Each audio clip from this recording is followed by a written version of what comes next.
Many believe that rugby was born in 1823 when William Webb Ellis, with fine disregard for the rules of football, as played in his time at rugby school, first took the ball in his arms and ran with it, thus originating the distinctive feature of the rugby game. Although not proven, it is a very popular belief. But where did rugby start? Well, various early ball games were played during the Middle Ages from the 5th to 16th century. Sometimes are referred to as folk football, mob football, or Shrovetide football. This is usually played with the feet. This could be played between neighboring towns and villages, involving an unlimited number of players on opposing teams who would fight and struggle to move an inflated pig's bladder by any means possible to markers at each end of a town. Authorities would later attempt to outlaw such dangerous and unproductive pastimes. But some of these games still exist in the UK to this day. After that, the first recorded game of ball being played in London in a large open flat space was just outside the city, was during the annual festival of Shrove Tuesday in 1175. This was documented by a London-born monk called William Fitzstephen. So, some have tried to trace the origins of these games to the 6th century Roman sport of harpustum, also known as harpustum, also later on in Florence, Italy, known as Gioco del Calci Fiorentino, Florentine kick game, or simply Calcico, kick in Italian. The official rules of Calcico were published for the first time in 1580. Like so many sports which originated from Victorian England, it was competition, the sense of fair play, and the subsequent need for rules and laws which allowed the game to develop on a global basis and spawn internationally. Now, the game of football is played at rugby school in Rugby, England. No, not just a school for the sport. Between 1715 and 1823 permitted handling of the ball, but no one was allowed to run with it in their hands towards the opposition's goal.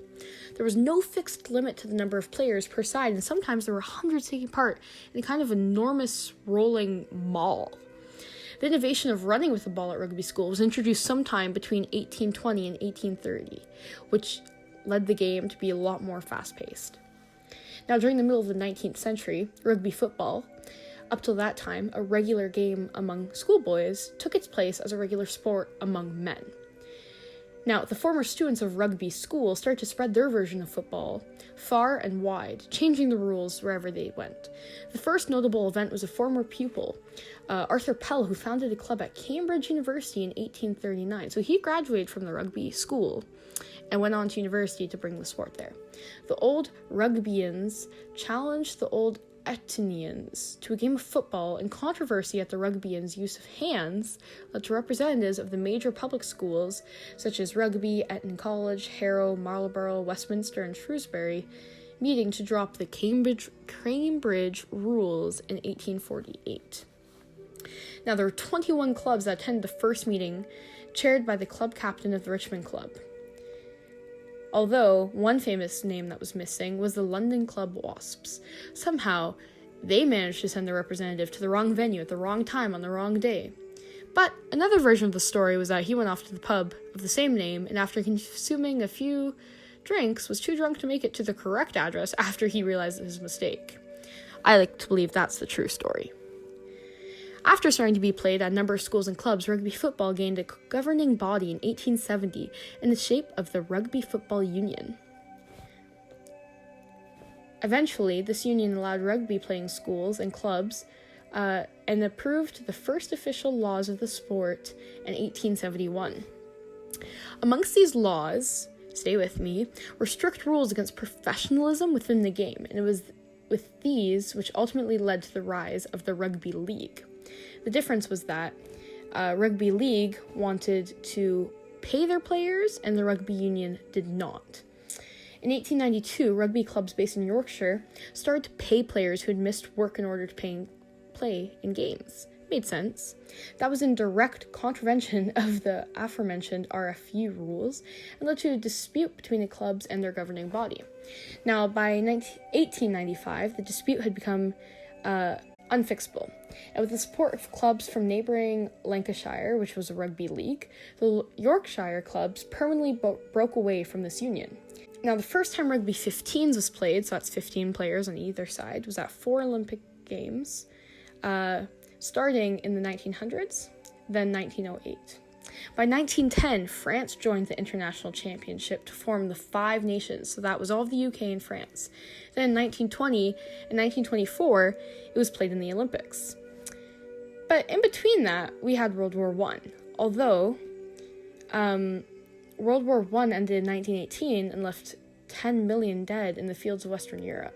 When one considers the very few players who are honored to play for their country and the number of losses shown below, one can only imagine the number of players lost to rugby clubs around the world by the conflict.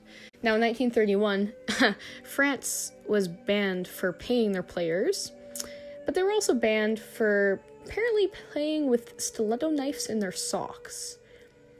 They were eventually re-omitted, minus the knives, in 1947, when the competition resumes after a 7-year war-enforced hiatus.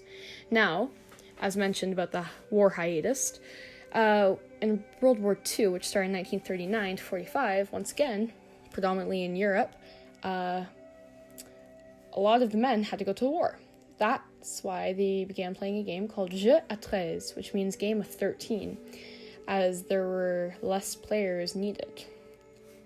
Now, for women's sports, the first fully documented and recorded women's club match took place in France at Toulouse Femina Sports on the 1st of May, 1968.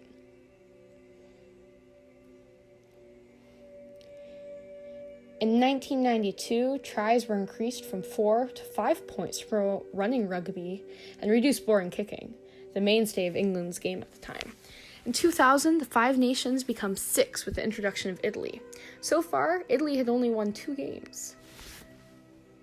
Now, on the other hand, the Women's Rugby League World Cup was established in 2000, and currently Australia, France, England, and New Zealand participate. And most recently, Rugby Sevens has been introduced to the Olympics in 2016, with the Canadian women placing 3rd. Overall, rugby's had a long history. What's coming next?